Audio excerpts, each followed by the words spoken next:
Welcome to Growing Startups, where we talk to growth leaders and marketing professionals about how to drive sustainable growth from the ground up. I'm your host, Evelyn Cools, and I lead marketing for tech startups. I'm excited to share these candid conversations about marketing, culture, collaboration, and everything else that makes startups grow.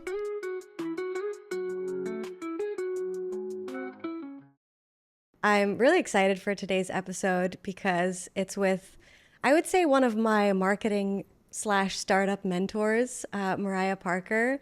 She has a really cool background, started as a chemist, became a marketer. I feel like that's something interesting to talk about in itself. But really, we met when I was working at my first startup as a customer success manager. And she was helping us out for paid ads. She's really the go-to person for paid ads in my mind. But she's also been a fractional CMO.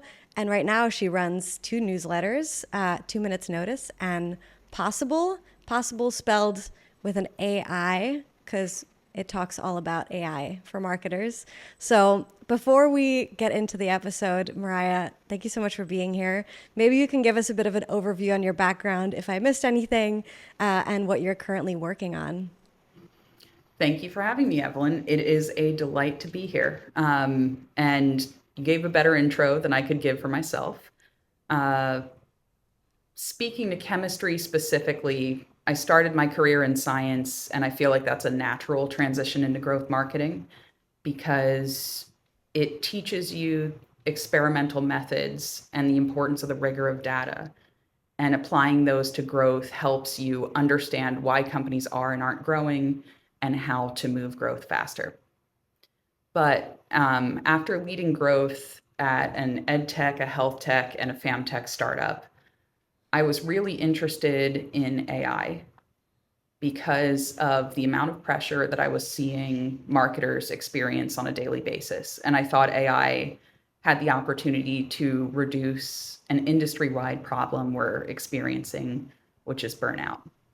And as I did more and more research on AI and how companies were using it, I saw that while AI could help, it wasn't a solution to the deeper problems that are causing burnout in the industry.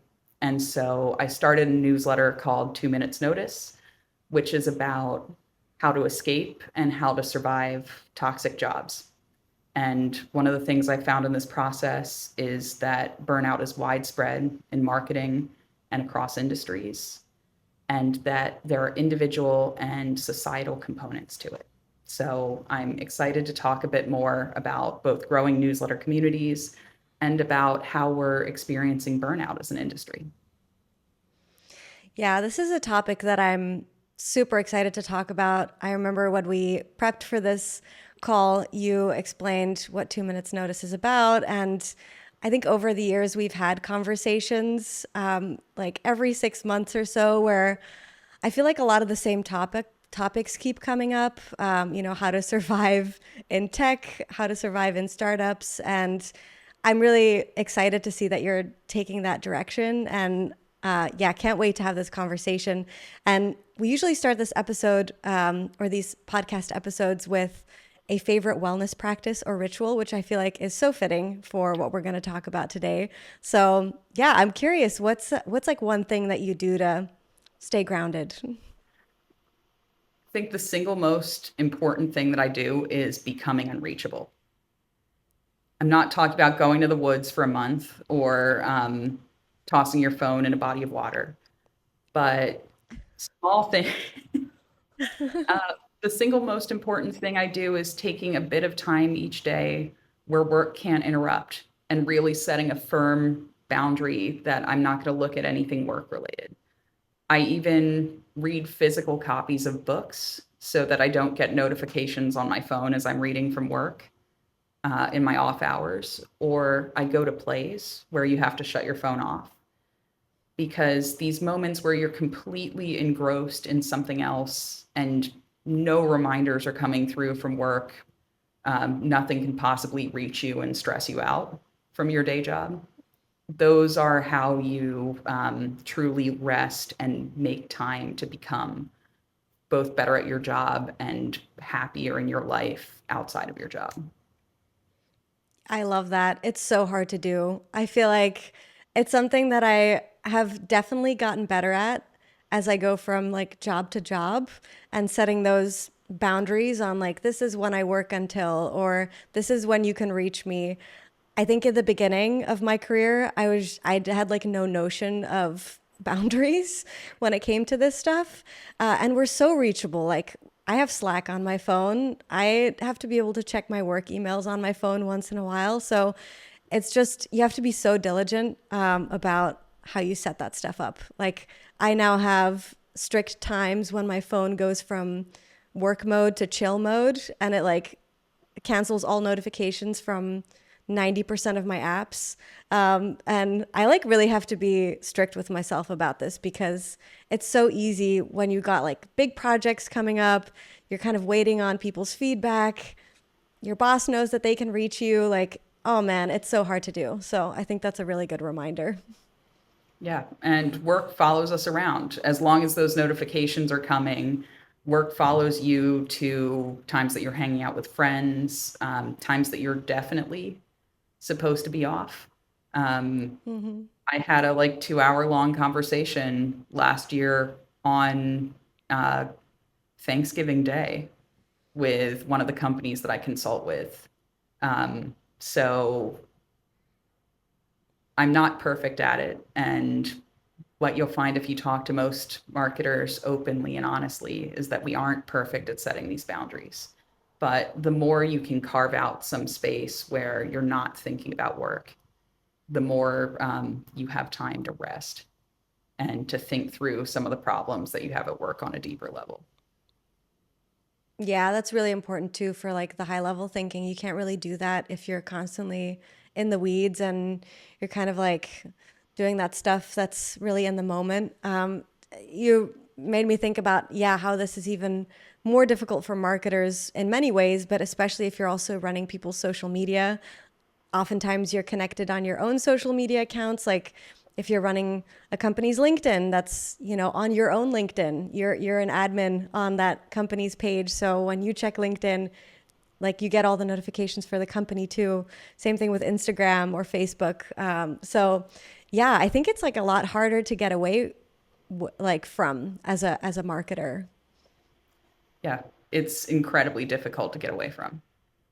And particularly in social media, your company's expectations for your response time can be, in some cases, so unreasonable that you'll be online 24/7, understanding all the trends and jumping on anything that related to your company as it becomes relevant, even if that's at midnight on a Sunday.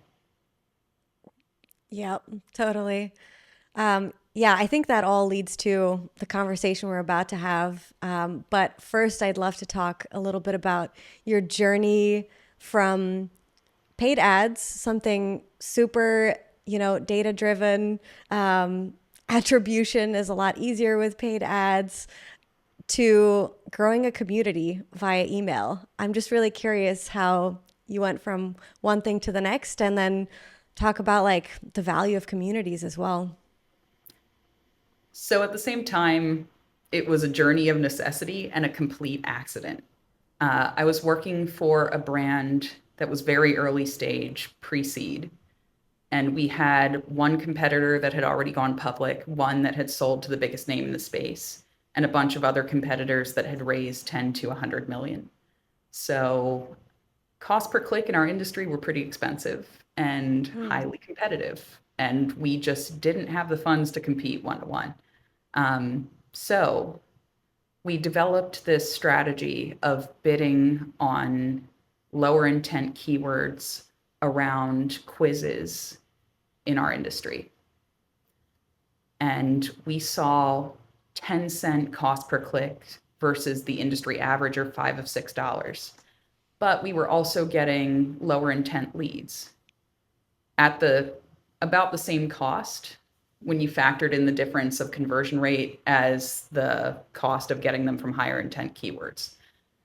But every time we got a conversion, we also got 40 email addresses of people who were interested in what we did, but not at the point where they were ready to move forward. And so we were adding thousands of people to our email list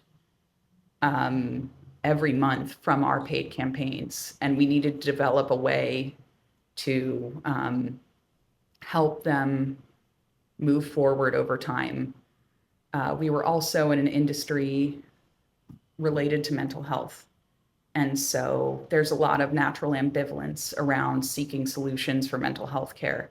And we saw marketing as a way that we could help everyone in the community, whether or not they ever moved forward with us, with a competitor, with another provider, because the biggest challenge we faced was people not getting care at all when they needed it. And so we had this higher purpose to marketing of helping everyone. And our consumers resonated with that higher purpose and came to us when they had other options in the market because they saw that we were working to help them even before they started working with us officially. And that's kind of the power of community. It's particularly important for millennials and Gen Z. They're looking at brands who share their beliefs, who represent good partners as well as good products. And when you can build a community that supports them and helps them, it gives you a competitive advantage that even venture funding or going public can't match. Yeah, I think that's a really good point about kind of what the younger generations are looking for as well, especially if you're in the B2C space. I feel like, especially Gen Z, is looking for products, looking for companies to support that really align with their values and say something about their own identity. Like, especially I feel like this is with like clothing and like physical products, but maybe it even goes to the tech products, like things that they use. What, you know, what's the company doing for the world? Is this something that I want to support and put my money into? And what does that say about me as a person? So kind of like really showing their identity through what they consume. Is that something that you feel like you've seen? Oh, absolutely. Um, and I think you can particularly see it in recommendations that come from the community you build. We would often hear from people that they referred their friends and their friends had a good experience and they were thanking us for that because being the type of product that provides additional support um, makes for a great recommendation. I had an interesting thought that I think transitions us into some of the things we're going to talk about with third party platforms. Yeah. Right now, one of the biggest challenges marketers are facing are the changes in Google search with AI and AI getting increasingly personal to the point where Google's going to write a custom response for you for anything you search for. And you will stay on Google's page or an AI startup's page instead of going out to a brand's content. Simultaneously, we're seeing a behavior where younger generations aren't searching on Google, they're searching on TikTok and they're searching on Reddit, particularly Reddit for product recommendations. They go to communities to see what's real instead of going to search to the same extent that previous generations have. And I think we have this big movement in business towards personalization and speaking to people as an audience of one when we're actually seeing some movement toward communities and larger groups in the consumer population. That's really interesting. Do you feel like paid ads still fit into that model? Or like what can businesses do to cater more towards that community versus the one to one? Paid ads absolutely fit in that model. Um, you can build native ads that are more focused on community level conversations that have some organic virality from that focus. You can also take your community and use it in paid ads. So you could see we could ask a group of 20 marketers for their best marketing tip and then run an ad that features each of those best tips. And it might get more organic engagement than something that says, listen to this podcast, because it shows the value of the community front and center. Interesting. Marketers and community, that's something that we've also talked about. And I don't know if we want to transition into this part or if there was anything on the paid versus owned communities that you maybe wanted to talk about first. I know that that's been a topic you've been thinking about. Let's talk about paid versus owned really briefly. It's been a big topic in the marketing community this year. I don't know if you've read the piece that HouseFresh wrote about losing most of their Google search traffic overnight. I haven't, but I feel like I should. With the advent of AI search, we're seeing some affiliate-based sites and larger businesses who depend on SEO losing most of their traffic. HouseFresh in particular lost, I believe, 90% of their traffic within a couple weeks. And that had previously happened to people who had built most of their traffic on Facebook in 2016 and 2018 when Facebook changed its algorithms. So one of the things that the past couple years has really shown us is that relying on third parties for your marketing and your traffic, platforms like Google, Facebook, various social media, the more dependent you are on one platform, the bigger risk posed to your business from a shift in the algorithms. And these aren't small risks, these are existential risks for your business.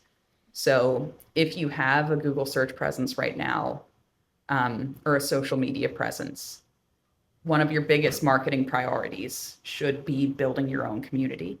That's an email list, an SMS list. You could even have a Slack community depending on what you do. Anything where you control the platform and you control contact with your audience. You can use any non-owned channels you have to build this own channel faster. But this is going to provide you with a lot of protection as marketing undergoes some very fast and dramatic shifts in the next couple of years. Yeah, I think that's a really important point. This is something I recently interviewed someone else for the podcast who's very community centric, like a community consultant. And we were talking a lot about, being at the, like, at the will of these big platforms that you have no idea, what they're going to do overnight, or, maybe they completely deprioritize something in their algorithm that you were like really focused on before. So yeah, it's kind of it's a very volatile place to be, I feel like, if that's where your core of your marketing is happening. So yeah, getting people's emails, SMS marketing, is that something? I haven't done that before, but I feel like it's starting to be more and more of a thing, like trying to reach people on their phones. Is that something that you've done already? I have done a little bit of SMS marketing, but I mainly focus on email. It's such a double-edged sword because it is so immensely powerful, but it can also really annoy the user to get too many marketing texts. And so I've worked mainly with companies in more sensitive areas. And so we've focused more on email than SMS. Yeah, I have to say, whenever I shop somewhere new that offers a discount for signing up for text messages, I very quickly unsubscribe because it's like every day you start getting these messages or multiple times a day. And it's just the cadence is way off for what I'm okay with getting notifications about. So yeah, I think there's kind of, you have to find a nice balance in there. I was actually wondering to kind of going from paid ads to growing a community. You talked about the community that you started growing at this mental health company, but then you also have communities that you're growing yourself via newsletters. First, you started with Possible, and now you're doing 2 Minutes Notice. And I'm curious, like, what the experience has been for both of those, growing both of those, and kind of finding something that really resonates with an audience, kind of how you went about, reaching people about these newsletters. I took two very different approaches with Possible and 2 minutes notice, and have all kinds of recommendations coming out of that. For Possible, I started in a very community based way. I talked to all of my connections in marketing. I invited them all to subscribe. I got about the first 100 subscribers from those community led efforts. And then I spent 3 or 4 months really working on improving my content, figuring out what people wanted and needed most, and tailoring the newsletter to that before I started using limited paid ads and a couple organic methods, particularly quizzes, to scale. But what I found with Possible was a lot of marketing influencers were interested in AI at the same time. And so I was working to differentiate my content, but it was still hard to be heard over all of that noise. And I started thinking more about the reasons that I was writing this particular newsletter, what I wanted to do. And I kept getting to this deeper reason that I wanted to speak to early stage marketers, often teams of one, who are completely overwhelmed and exhausted with all the responsibilities that come with being a team of one in an under-resourced startup. And all the unreasonable expectations that can sometimes fall on marketers. And so I started thinking of this idea for a newsletter about toxic jobs and escaping and surviving them.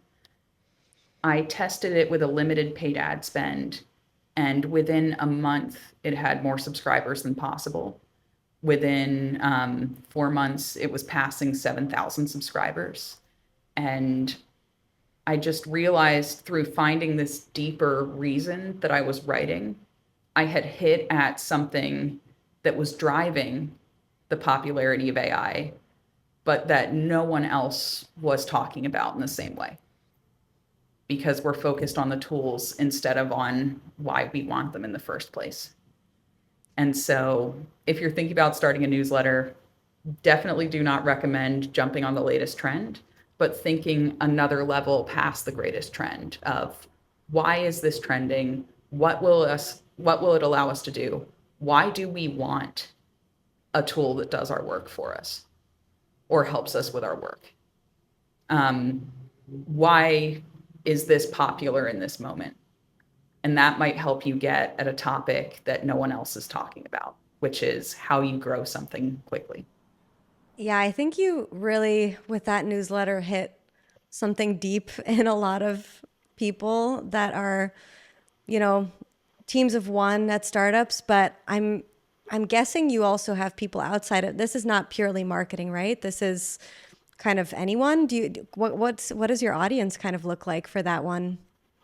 We have a lot of tech, but we also have academia, finance, retail.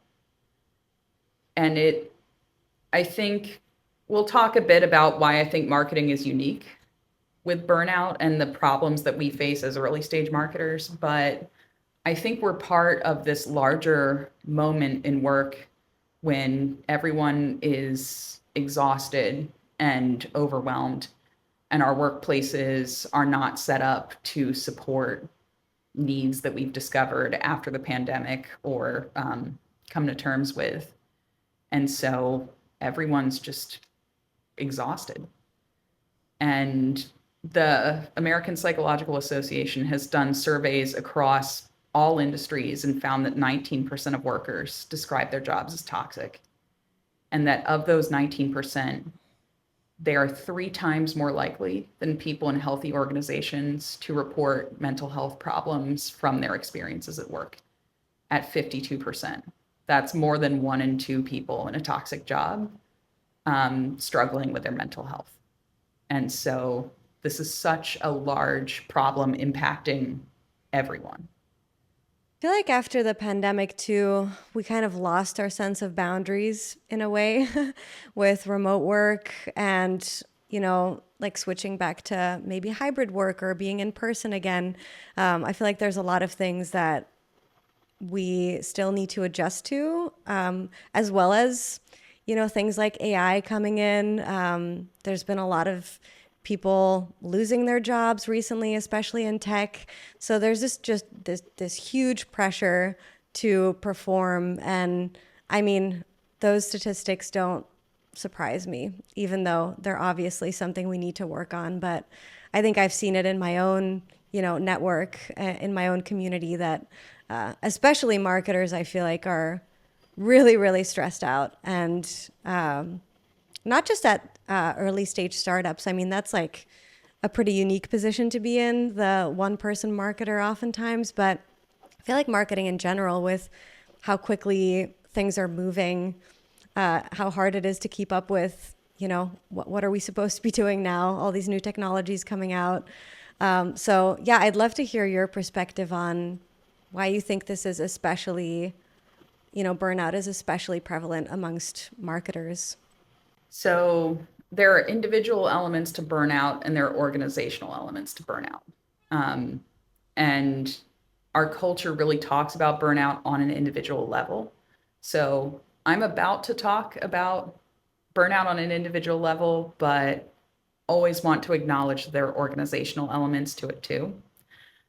On an individual level, we're judged by our results instead of by our work.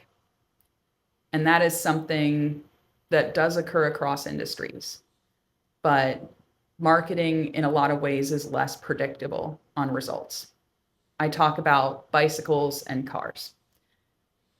You can work for a company and it's like riding a bike up a hill. You're working your tail off. You're working Sundays, Saturdays, every day of the week till 8 p.m.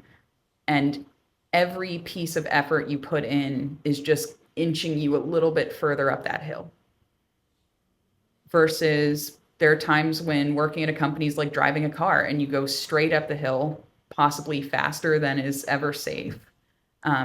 But it's just so much easier and takes so much less work to show the same results of reduction of CAC or increases in customers. And if you're on the bike, you can look at the person driving the car and think, why am I not achieving the same results as the person driving the car? Why am I not doing as well as they are? And the people driving the cars often write up their experiences or post on LinkedIn as marketing influencers. And so you can look around and it seems like you're the only person on a bike when everyone else is driving a car. And you ask why you're not achieving the same results when you're working as hard or harder. And that's really the thing in marketing that leads to burnout. That disconnect between how hard you're working and the results you're seeing. And there are elements of that are within our control, but there are also a number of elements that are about the larger company and the product we're selling and the market we're selling into that we have less control over. And when you're working really hard, you don't have much control over the results and you're judged solely based on the results. That's a recipe for burnout. Yeah, I think you touched on a really important piece there too, which is LinkedIn and marketing influencers and just broader, like how people talk on LinkedIn. And if that's your only source of comparison and you're only seeing those things versus talking to other marketers, in a capacity like what we're doing right now, you just see these things that are, numbers like I did, this in 1 month, like we increased revenue by this because of marketing in like a couple weeks. And you don't get all the context behind that either, because like you said, so much other stuff impacts that too. Like, what's happening in the market for your specific product. Is there like a much higher need than normal? Or, how's your sales team? How's all this other stuff really influences what you're doing as a marketer, but you never see that in people's like highlight reels is really what LinkedIn's becoming too. It's kind of crazy how it's becoming a social media platform like Instagram, but just for your professional life. And it's so hard to put into context, like, how you're doing versus how other people are doing. And it often feels very lonely. So yeah, I think that's so true. And maybe it also sets expectations for founders who are hiring their first marketer, and maybe they see these things on LinkedIn like this is what a marketer will do for you, and then if that doesn't actually happen within the first month of them being there, it's like really stressful. Yeah, and we feel the dichotomy of these two elements because as early stage marketers, when we're first hired, uh, they roll out the red carpet and we're almost wizards or magicians. We're going to completely transform the trajectory of the company in the first couple months, and they're so happy that we're here to help them with all the challenges they've had. But then if you don't achieve the results that they're expecting within the first couple months, you can start to have an experience where the company begins to see you as a cost center instead of a profit center. And they're questioning results or pushing for more results, or even saying that marketing isn't a good use of time or funds.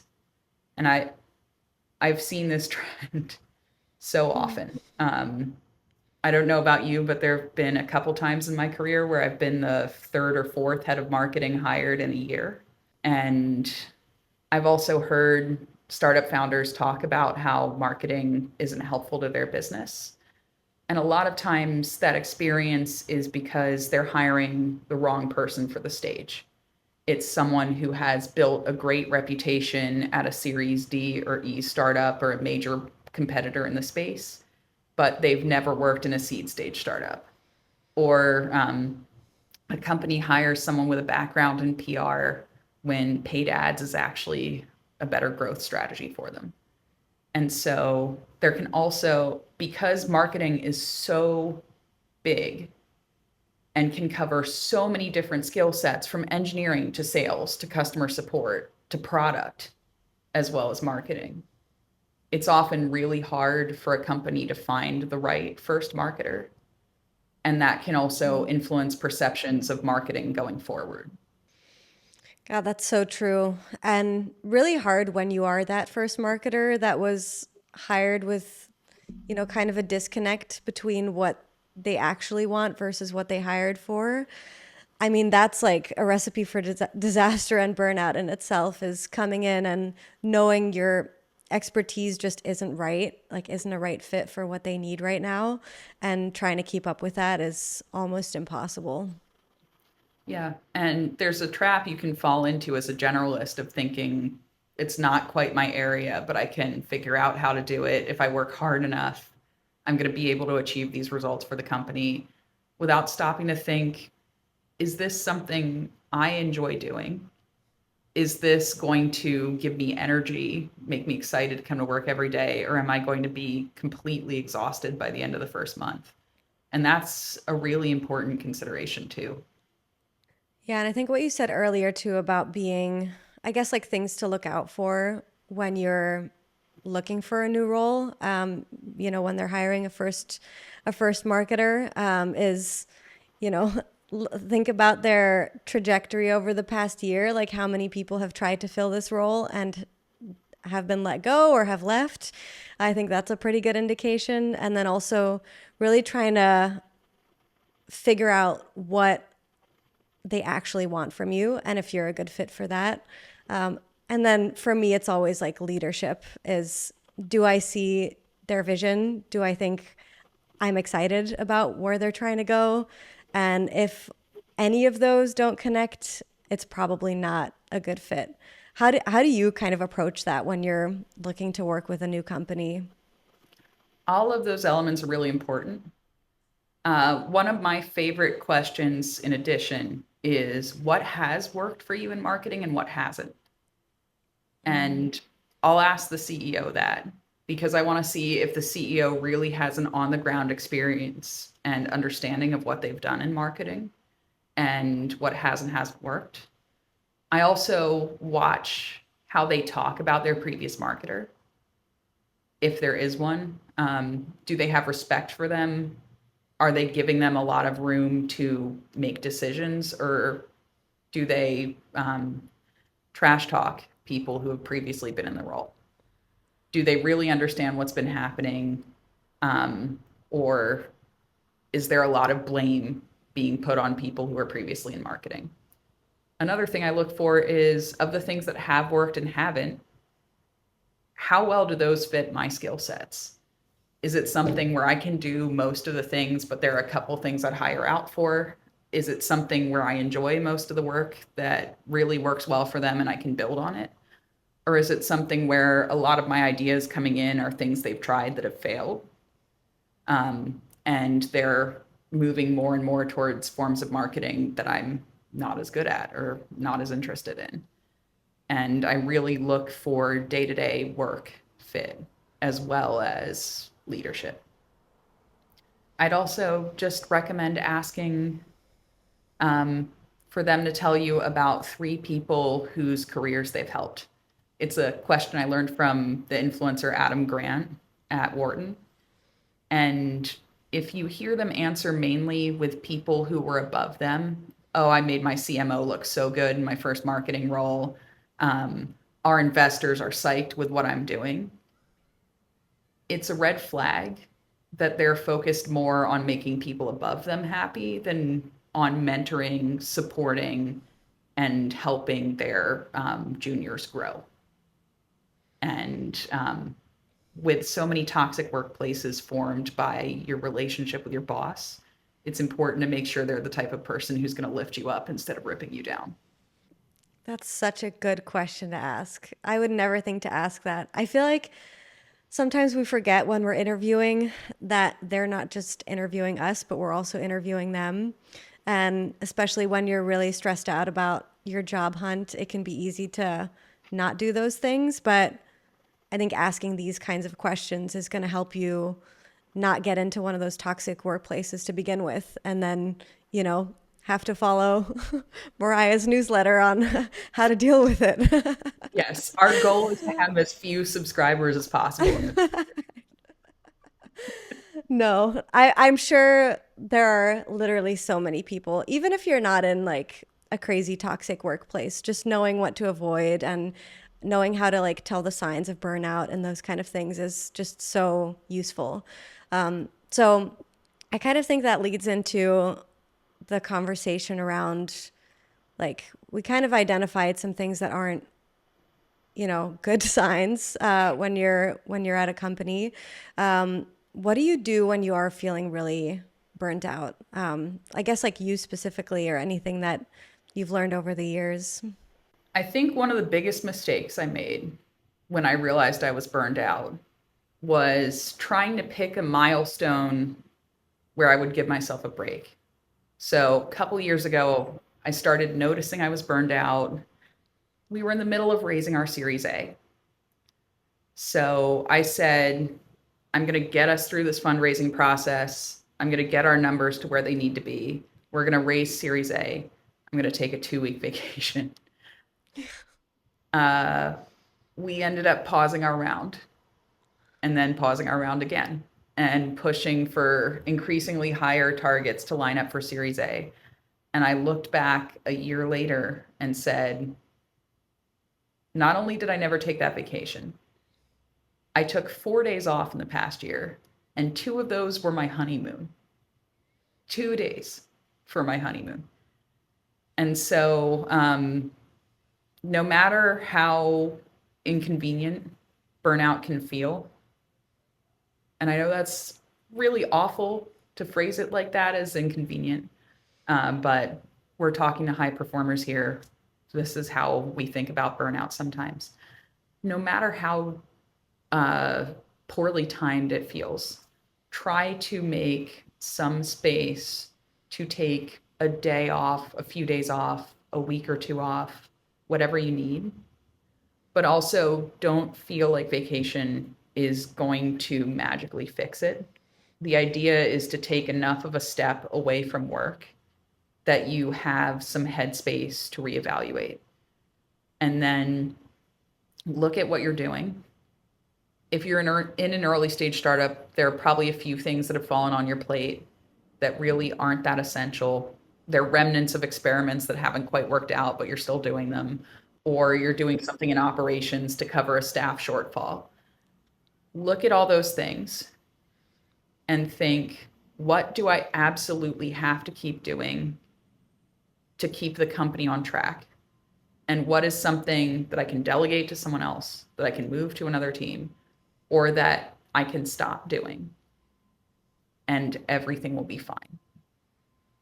And talk to your manager about that specific plan. And you can even frame it as focusing more on reaching the company's goals, which they'll respect. I'm hoping you're in an environment where you can talk about mental health and needing to reduce work without consequences, but those environments are not as common in tech as I'd like to believe they were. So you're going to take a break. You're going to reevaluate what work you're doing and try to reduce the amount of work you're doing. And then you're going to prioritize your well-being outside of work. Take times where you're completely off work, exercise, eat well, do things that restore yourself outside of work. And when you've gotten to a place where you've tried these things, hopefully you're feeling a bit better. You're probably not going to be feeling entirely back to normal at this point. But at that point, it's time for a bigger evaluation of individual versus organization. Are you burned out because you were setting unrealistic expectations for yourself? Has your organization really worked with you to make space for you to recover? Are you feeling a lot better after taking better care of yourself? Hopefully the answer is yes, and you can continue finding things that work to reduce your burnout and making progress. If the answer is no, there might be an organizational problem that you can't fix. And it'd be worth thinking through what factors at work are contributing to your burnout. What flexibility is there at work? Is this even an issue with marketing as a profession versus a specific job, and you want to do something else? What, with basic needs met, there's more space to think and figure out how to continue improving in the long term. And it might turn out that your organization is just the wrong fit, or the job is just the wrong fit. But we try to reduce the other factors to make things clear. As you were talking, I was about to ask, like, how do you know if something is organizational versus personal? And you segued into that really nicely. And I totally agree that you can't really see clearly when you're in that state of burnout. I've definitely been there before, and you kind of have to take it step by step, doing very basic things for yourself, like exercising, eating well, reducing your actual hours that you're working, to have that kind of mental clarity to actually think through, what is it really in my situation that's causing this? And yeah, it could just be marketing as a role too. It's definitely not for everyone. So I think that's a really good way to think about it. If you are a founder who sees their marketing person struggling, whether they've talked about it or not, I feel like if you are kind of in tune with how your team is doing emotionally, you can kind of tell when people are starting to reach their limits. What can they do when they see that their one person marketer is having a hard time? I think the first thing is question what you're seeing. I've seen a couple founders say, this marketer just really isn't working out. And my first question is, have things changed? Did they come into the job 9 months ago, 12 months ago, really excited to hit the ground running, learning, sharing insights from other people, working very hard to try to grow the business, um, and have things changed? Do they seem more tired? Are they citing less work that they've done outside of work to figure out what they'll be doing next? Is this a like difference in performance? And oftentimes the founder will say, yeah, they were great when they started, and now things are not going as well. And that's a big red flag for burnout. And instead of giving up on that person and starting with someone new and seeing the same trend, it's worth really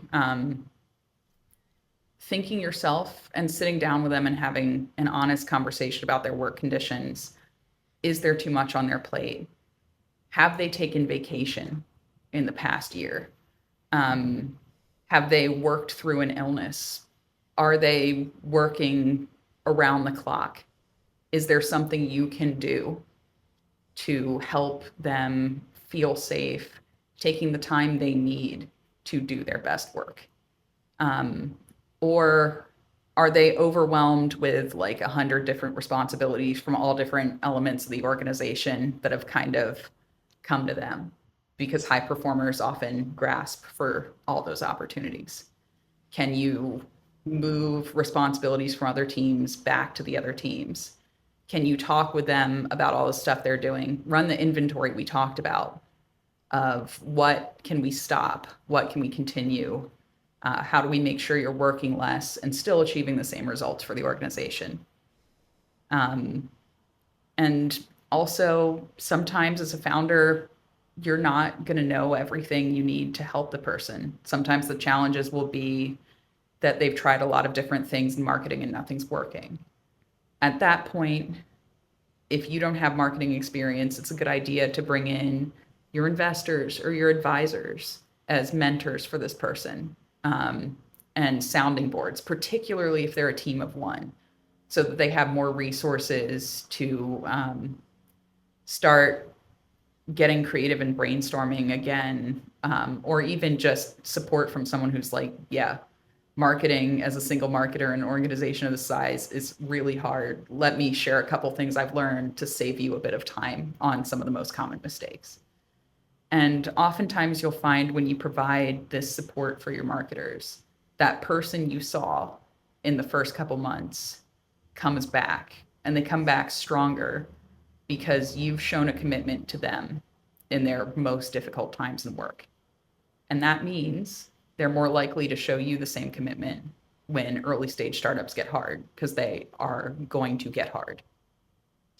I think that's an amazing way to frame that. And I hope that people are listening because, yeah, this is something that I think is kind of hard to know, especially if you're a founder who is like a first time founder and this is the first time you're hiring people and maybe you don't have a marketing background. So it can be easy to look at, the results and think, okay, this is just a bad fit or this person isn't very good. But there's so many things that you can do to get them out of survival mode. I think that's something that happens pretty quickly. And when you are in survival mode, you end up just focusing on the short term and getting really stuck in like execution without zooming out to strategize and kind of getting your marketer back into that seat of like having the big picture. I think is such a powerful thing to do, and then you can see if it is indeed a good fit or not. Yeah. And another thing to ask is, did you hire too early? Did you hire a generalist marketer as your first hire in marketer and they're full time? Or did you test out marketing with a couple freelancers who specialize in different areas and figure out who you should be hiring full time before you hired? So that's also a common mistake that can lead to marketer burnout and poor results for companies. Just not having the right type of marketer in the early stages. Absolutely. Mariah, I think we're getting to time here, but I really appreciate this conversation. I think it's so needed.